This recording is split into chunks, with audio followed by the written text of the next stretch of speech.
Hello, everyone, and welcome to another episode of Talkoffamepod podcast. I'm Kylie Montini, and I am the pleasure in having Embodiment Coach, business strategist, and energy healer who's all about helping soul-lead female entrepreneurs create a life and business of their dreams through self-discovery, spiritual healing, soul alignment, and energetic strategy while awakening the boss lady within. She's also the founder of Brunch with Babes, a social networking and masterminding community, and the host of Behind the Boss Lady podcast. Shelby Sinclair, thank you so much for coming on and welcome to the podcast. How are you? I am so stinking happy to be here, and I'm so good. Thank you. Of course, I'm so happy to hear that. So, tell us more about why you started all the work you're doing today. People don't know who you are and stuff and why you started. Can you kind of give us an insight why you started all the work with female empowerment, female entrepreneurship and all that stuff? Yeah, of course. So I entered into the world of entrepreneurship back in 2012, right after college. I just knew that I didn't want to go down the typical road of working for somebody else. And so I had went to school for fashion design, visual communications. I stepped right into launching my own online clothing business, and I did that for 3 years, which gave me a lot of insight and aspects into the world of business. But not only that, being in the world of fashion gave me a bigger picture of everything that women have to deal with and Mm-hmm. everything that women have to embody and become just to be seen, heard, accepted, and all of those things. So fast forward from then to now, I've had multiple businesses in between, but what really led me into the coaching world of what I do today and now is that I saw that deeper need, that bigger aspect, and that there was truly a way that I could completely change and shift the way that women saw how they could grow businesses. And I wanted to come in and completely shift that paradigm, make it where we as women aren't looking at every other woman that we come across as a person that we are competing with, but instead somebody that we can truly lock arms with to help us get to where we want to go. And as I launched my coaching business in 2017, over the past few years, it's just really transformed and transpired into this place where not only are we building thriving businesses as women, awakening the boss lady within and fully just allowing her to shine in her soul led era, but also we are truly healing from the trauma, from generational chains, from every programming and limiting belief that has been instilled within us along the way. Exactly. I love what you said there because when we are, especially in this generation, we always have that negative and positive things inside us. And when you graduated college and realized that everything going on with female and how much we had to go through, how did that impact you to kind of change the way women are being treated on social media or when they're out in public, like at the grocery store or just doing it in the workplace as well? Because it basically happens everywhere from what I've seen. I'm sure you see it as well, but what did it kind of do and how did you kind of feel in terms of how women are being treated? Yeah, there's this interesting idea, even while we are here in 2023, that a woman is meant to take care of a home, be somebody's partner, wife, raise kids, do Mm-hmm. all these things, maybe have a job, but has like so many roles outside of connecting and understanding herself and learning what makes her happy, right? Women are just seen as like these people who create life and then they have to like feed and grow that life and create other humans that go on to do things within their lives, but the woman is never looked at in a state of what does she need, right? We are seen as just these creatures that can just get through stuff without ever there being a real question of like, how are you doing? What's going on with you?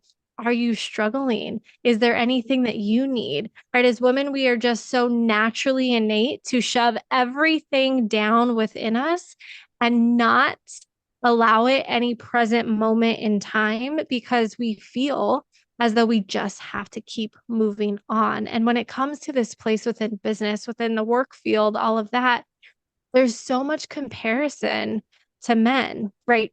We Mm-hmm. as women, we are emotional beings. Men are too. They just know how to shut it off, push it down, not feel or experience it. But as women, we feel all that. And so it comes out in the way that we do things. So when people kind of compare men and women, right, they say that women can't do the same things as men. Why? It's not because we're not capable, but it's because we have emotions and we have things that are coming up and we want to understand and we want to feel seen and we want to feel heard. Whereas Mm-hmm. men are like, just put on their pants and like, whatever, like, I'm a badass. I'm going to move through it. Everybody listen to me. This is what has to get done.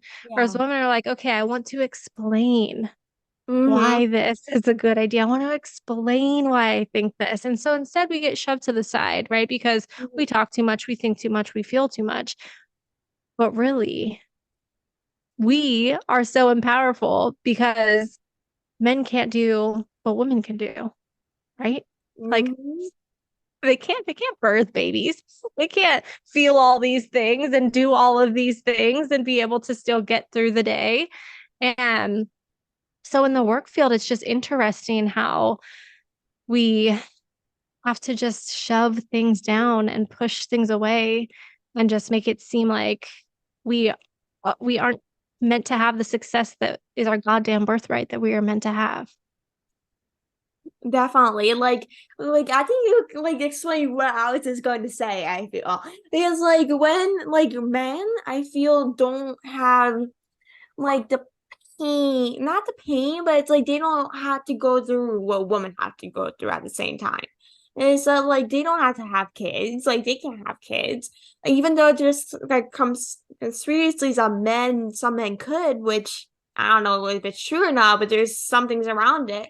But like they just like with men, like they just shake their feelings off, acting like nothing happened. Well, as women, like they basically have to talk about it to make themselves feel better, which is what I do too as well. Because if I don't talk about it, it's gonna kill me inside. And like even if it's just like, oh, women are not strong, like men, like they can't lift big things like wood or anything strong. I mean, like most of us women can do that. I mean, maybe not everyone, but most of us could, even though if we're maybe older or younger, we could still work up to that, even though it might not seem like it. Like we can work harder and seem like, oh, like we're girls, we can't do big things like maybe building houses or building all these like men type of things. But like men, women can do what man can do ever. Like they can do and be a male industry, maybe like acting or something,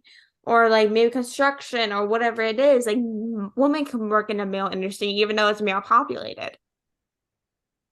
Yeah, totally. And especially when it comes to business, it's just a matter of how we choose to go about building that business, right? Men have an easier time putting themselves on the pedestal and allowing like their belief in their business Mm-hmm. to come through and to be shared because they have this core belief in this like true aspiration to bring it to light. And they're like, you know what? I'm a badass. I created this. This is my idea. This is my business. Everybody should believe it, support it, all those things. Whereas women, right, we Mm-hmm. sit back and we fear putting ourselves out there and speaking in that highly confident way for the reason that so many of us experience when we're young, where now you're cocky, you're too confident, you speak too highly of yourself, right? So women just shove themselves down, make themselves small, don't talk about their big vision dreams, their goals, their businesses in ways that men do. And that's Mm-hmm. what we have to change. Yeah, and it's like I feel like from what I've seen, like men don't really get yelled at or even talked about. They seem cocky or they're very very much have more confidence in themselves, or basically feel like they're the best at everything, or basically kind of the best at what they're doing. But then if women feel that way, like they basically get judged and talked about and everything. That's like the difference, is that like men don't really get talked about if they're being too confident, but women do at the same time. And that's very rare for women to feel that confident in what they do, because if they do feel confident, someone will probably push them down, and they probably won't feel confident or in what they do ever again. Instead, because of Yeah. what people say about them.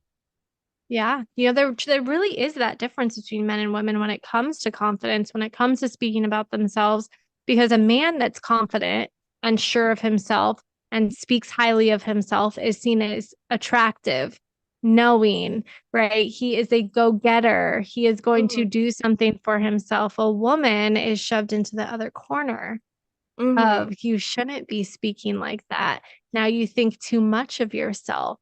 Make Mm-hmm. yourself smaller. Stop trying to make yourself seem as though you're better than everyone. It's very interesting, the dynamics of men and women and how each are looked at in the way of just portraying their big dreams, goals, and aspirations. Mm-hmm. Like it's just like when people, like when women especially talk about this thing, like when they talk about this to other people, whether it's their colleagues, family, friends, some people be like, "Oh, that's not true. This is not a problem. Like people don't speak like that." But then, like sometimes, like when girls or even women talk about this problem, like a lot of people don't believe them, because like they're women, and basically they don't believe that people are saying these things about them, because like they might be this thinking out for attention, which some women probably are, from what I hear and what I see. But it's like it does happen to most people, about like being confident and making getting attention on them for saying those things. Yeah, yeah.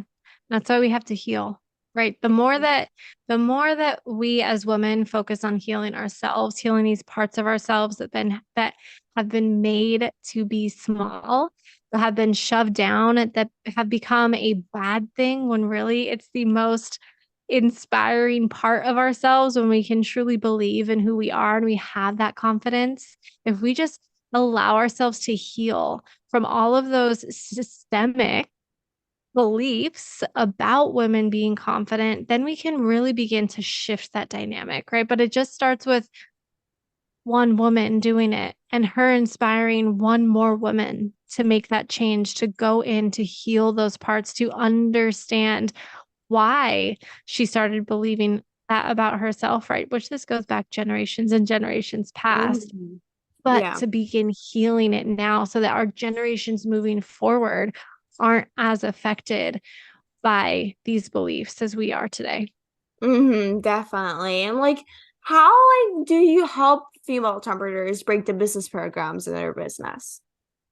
Yeah, first we start with that healing aspect because there is so much that has to come up, be uprooted, be understood, really tie together those connections of why the belief is that, a lot of women struggle to show up on video or to show up consistently on social media. And the reason for that comes back to what we're just talking about, right? This fear of judgment, this thing of being displaced, misplaced, told that they're being too much, they show up too much, they talk too much. We have to heal these different things at the core so that then when we have this state of confidence and a state of belief within ourselves, we can then start implementing the business strategies in a way that it works for us. A lot of times, what I see business owners doing when they come to me and they're like, Shelby, nothing is working. I have tried absolutely everything I possibly can. And I'm at the point where I'm ready to just give up. I'm ready to just walk away from my business, go find a normal job, and just give up on every single dream that I have because I don't think that it's going to work for me.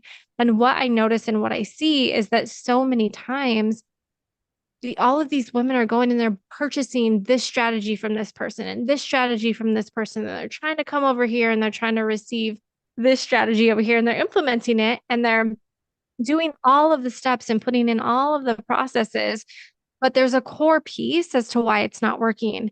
And that's the internal part, right? There's this part of them that believes that they're still not worthy. So let's say they have this business, that they have all the strategy and everything implemented, but there's still this belief deep down in their core that they aren't worthy, that they aren't Mm-hmm. valued enough, that they won't actually succeed. And so when we have that energy within us and we have these energetic blocks and we haven't healed them, worked on them, understood them, released them from us, all of the strategy that we try to put in our business, it makes it really, really hard for it to happen. And that's why women get to the point of breaking and being done. So, like, I can't keep trying this when really the answer is just going within. Definitely. Like when women start businesses, whether it's like a nonprofit or regular business, like when you first start out, like you feel that source of like regret and like self-doubt in terms of starting a business and how to grow it. And like as month time goes on, you don't see progress and following and people buying your products or following your business, you feel like, what am I doing with my time if my business and my following is not growing? Why am I kind of wasting my time into this business a couple of hours a day, weekly, and being worn out each day from work on this business?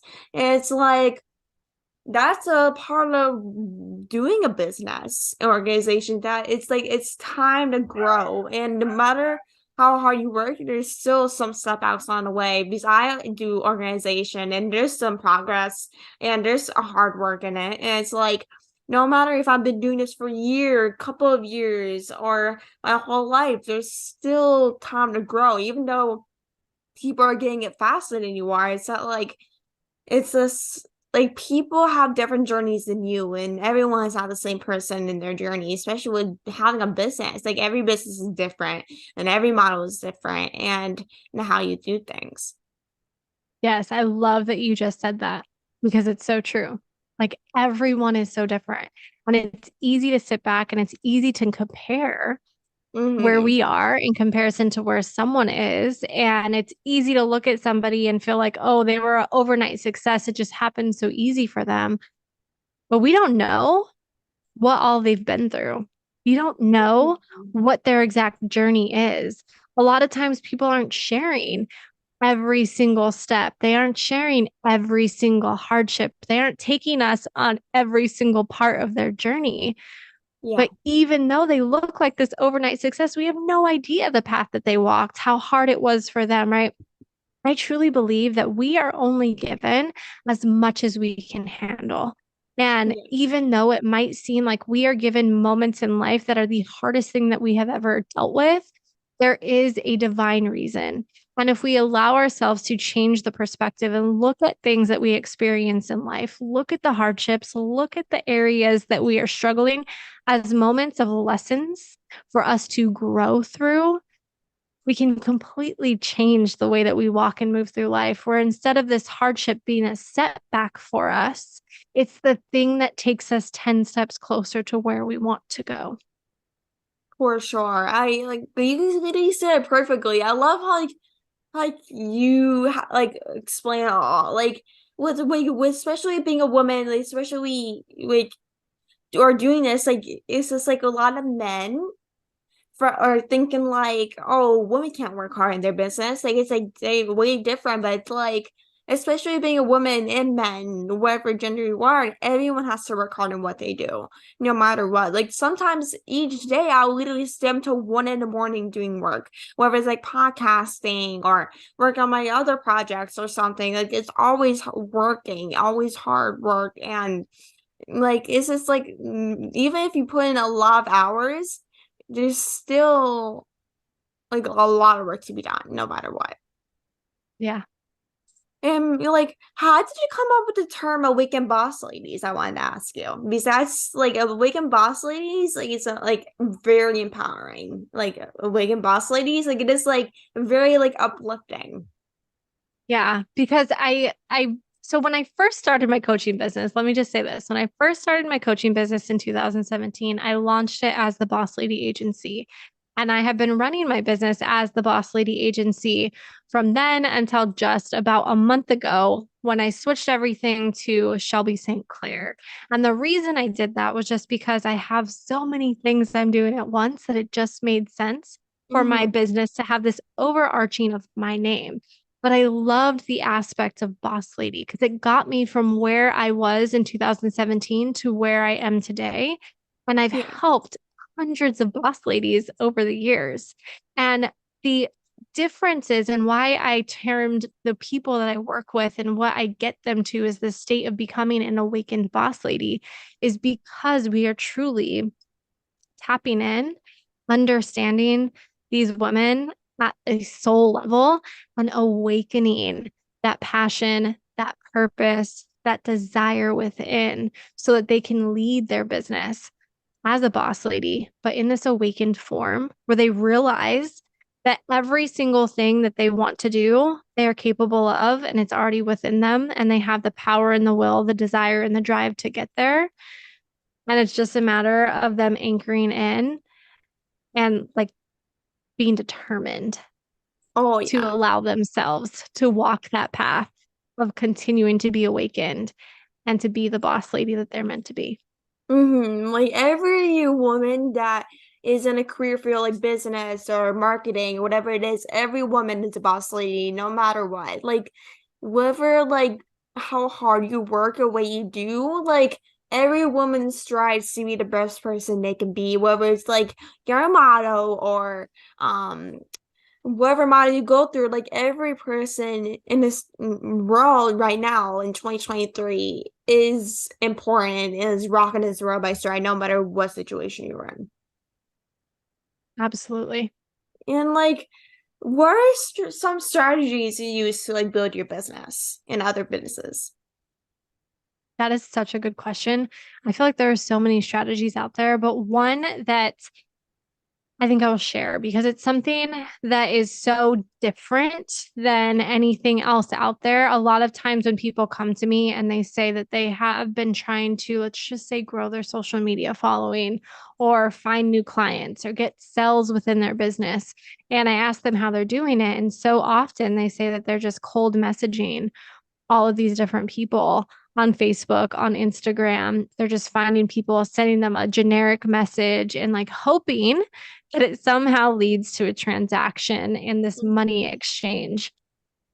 The problem with that is that we are in a day and age where it takes somebody a lot longer to gain trust for somebody and for them to want to say yes to making a transactional exchange than it used to. And Yeah. why is that? Because there's been so many scams. There has been so much stuff that has occurred. People have been screwed over. Promises have been made and they haven't been fulfilled. And so there's a lot of fear and worry about coming across somebody that you don't know, you've never actually had an interaction with, you don't know the values or morals of this person, and you really don't know what they do within their business. So when somebody is going and they are still implementing this cold messaging strategy, I challenge them to do this differently. Focus not on just going and messaging a bunch of different people every single day and hoping that maybe one conversation comes from it that maybe leads to a sales call or maybe leads to them saying, sure, they'll check out your link. But instead, actually get really determined to make connections with people. Mm-hmm. People love relationships. They love to feel seen. People want to know that they're seen as another human, not just a money sign in your bank account. So when you are implementing a social strategy and you're wanting to not only grow your followers, your accounts, but also the money that's coming into your business, just go ahead and follow 10 accounts each day and then just start interacting with them. Like genuinely get to know this person. Go on, like their posts, comment on a few, actually read the caption that they write and comment, right? Engage with them in the stories. Don't make it about having a conversation about the work that you do. Continue showing up as you provide value. And as this relationship starts to grow, once they start interacting back with your stuff and questions start getting asked and they realize, oh, this person might add value to my life, at that point, you can create a further conversation to see if they are somebody that you could work with. But the cold messaging thing, like we we gotta stop. I get 20 to 30 cold messages a day, and I can't tell you how annoying it is. It really So is. like, It really is. let's just and get to know people on a personal level and watch how it changes your business. It really does change your business because, like, with my sister, like, she did the exact same thing when she started her business in terms of commenting and reaching out to people and stuff. And, like, that's honestly the best ways. Like, once you comment and follow them and stay tuned, like, that's the best way to actually make that connection in terms of business to business. And if you guys have the same mission, feel free to reach out to them, say, like, hey, like, I love your posts and everything you're doing. Do you maybe see a collaboration in the future or buying from each other's business or supporting each other's business? Because that way you can build that connection and maybe do something in the future. Maybe it's like a workshop or an event or something together to help other people in the future. Like, you may never know, like, even that small page, whoever has like maybe 500 followers, for example, like that might actually, from your business, whoever has maybe a couple thousand followers, they can get them a lot of followers as well and helping to do their business as well. Yeah. Yeah. It's so powerful. It really is, though. Like, it is very powerful on how much social media is like has impacted our society in 2023. Yeah, and it's funny because everybody, when I tell them this and as we're working together and like, just go ahead and try it. At first, they're super hesitant because they've only ever known this cold messaging strategy when it comes to social media and trying to, get something flowing in their business. And Mm-hmm. then when they implement this, they come back and they're like, wow, I didn't realize that it was that simple. I didn't realize it could actually be that easy to connect with someone and it lead to a further conversation that actually feels authentic and real. And Mm-hmm. there's like more than just a focus on the money at the end of the day. Mm-hmm. Definitely. And like, how do women like change like their business and strategies once they start working with you? How do they change their business strategies? Yeah, like once they start working with you, like what advice would you kind of give them in terms of changing like the way they approach things? No, I think it's very interesting because every woman is so different and every business is so different. So when I'm working with somebody and we're really looking at the business as a whole, we're not just looking at the business, the end goals, what this person wants to accomplish, create, gain from their business, but we're actually looking at who this woman is as a whole, right? Because I'm helping her heal on this soul level, I'm understanding who she is on this deeper level.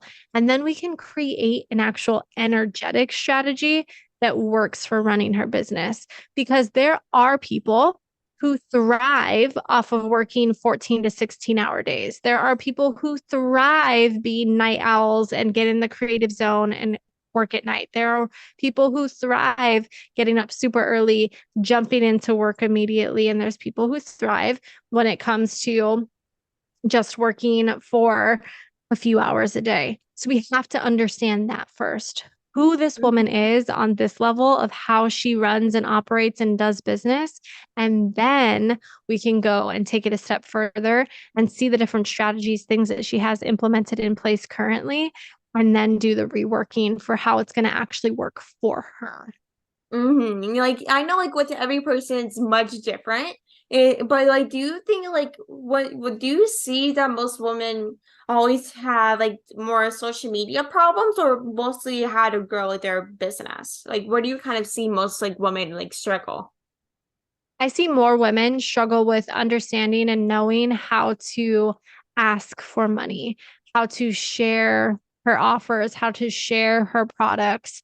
And that all then comes back down to obviously the business and the way that she's showing up on social media and how she's doing maybe email marketing or whatever that may be. But at the end of it all, the main problem that women experience is this fear of rejection, for asking for a transaction for her business, whether it's a product or a service-based business. There's so much fear with saying I'm actually selling something because she says, am I actually worthy of Mm-hmm. receiving?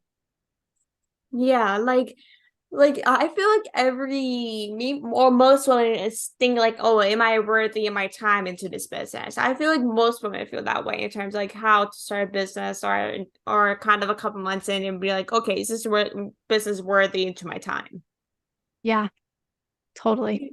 And this is like switching subjects and stuff a little bit, but in 2018, you lost your husband when you were 6 months pregnant. Like when you lost your husband, like how did it kind of that experience kind of awaken you a little bit? Yeah, that was a very pivotal moment in my life. That was a moment where truly my business changed and transformed into what it is today and what it was meant to be always. Because, like I said, we can look at hardships and see them as something terrible that we've gone through and kind of get stuck in that darkness of it. Or we can look at the situation and see how we want to allow it to provide growth and transformation for us.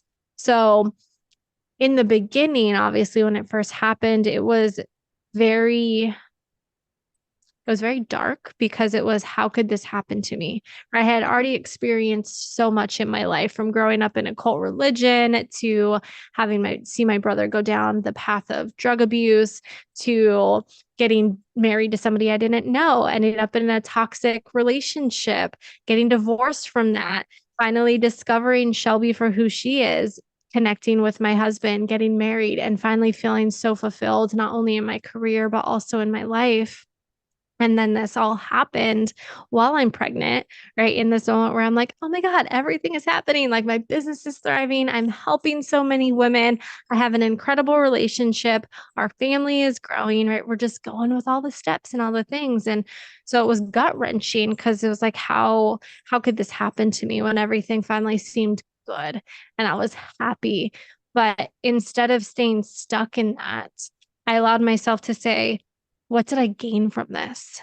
What I Mm-hmm. gained from that was that he taught me what really being loved and loving somebody was like. He taught me how that could feel and how that could be. And he also left me with this beautiful gift of a part of him still here on earth with me each and every day that I then got to lead and watch grow. But when it came to my business, there was this moment as I was in my journey, like there would be days where I'd be good. And there'd be days where I was an absolute hot mess, tears running down my face, like no idea how I was going to get to the next day. And I remember there was a moment, it was like a light bulb went off, and I was like, this is it. Like, this is it. Women experience so much, and we are just made to believe that we just have to shove this down, right? Mm-hmm. Because right now I'm going through this horrible grief. I'm pregnant. I have a business. Don't know how I'm going to do all of this on my own anymore. And I have to just figure it out and shove this down.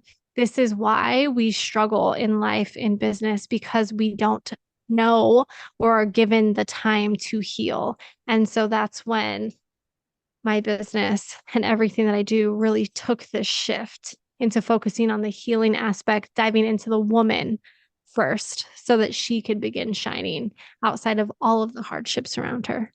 That's super inspiring. So, like, when you lose someone that you love, whether it's like your husband, wife, or parents, or a grandparent, like, it changes you, I think, for the better. Like, when I lost my grandmother a couple years ago, I was very hard, but I learned to kind of get over it as time went on and kind of work on things and kind of not stop, like, kind of stop, like, crying, being down all the time when I'm going through that grief. Because I know like he or she might won't want us to be down the whole time. They will want us to be living life all the time. Exactly. Exactly. We can take those moments, and instead of allowing it to be this moment where we're in great despair and grief and sadness, we can look at it and be thankful for what we had with that person.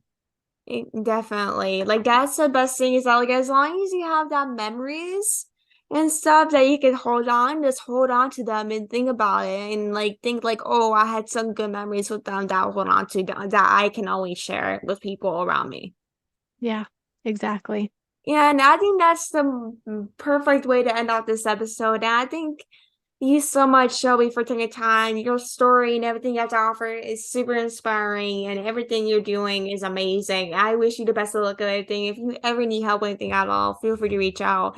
And I hope everyone enjoyed this episode as much as I did. And thank you so much, Shelby, again for coming on. I really appreciate it, and hope everyone's having a great rest of your day. Thank you so much. Of course, have a great rest of your day, Shelby.